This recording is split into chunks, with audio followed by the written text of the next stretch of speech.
Вважається, що дикі голуби з'явились 35 мільйонів років тому.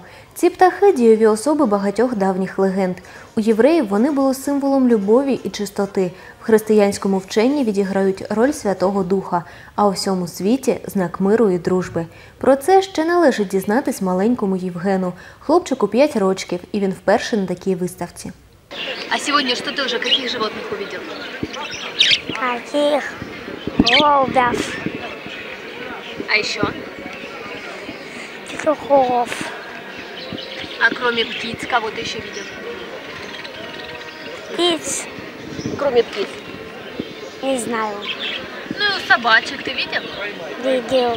Трохи більше, ніж Євгенку, було цьому сивочолому чоловікові, коли він почав цікавитись голубами.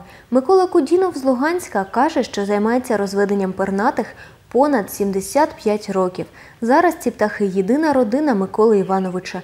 Їм пенсіонер присвячує весь час, а вони довіряють йому свої секрети. Голуби, что пчелы, что животные, они любят хозяина, ну, конечно, уход любят. Зараз виокремлюють понад 150 порід домашніх голубів. Їх поділяють на 4 типи – поштові, декоративні, м'ясні та гончі. Чимало з них можна було побачити на виставці ярмарку, що пройшла в місті на минулих вихідних. На площі біля басейну зібрались любителі природи з Красного Луча, Сум, Запоріжжя, Луганська, Донецька, Павлограду, Антрациту, Лисичанську тощо. Для них це нагода своїм похвалитись і на інших подивитись. Первое место занял наш человек, который состоит в клубе. Это Перепелица Александр Владимирович. По коллекции Николаевской высоколетной птицы. Поздравляем вас. Второе место занял город-герой Антрацит. Петрухин Сергей Геннадьевич.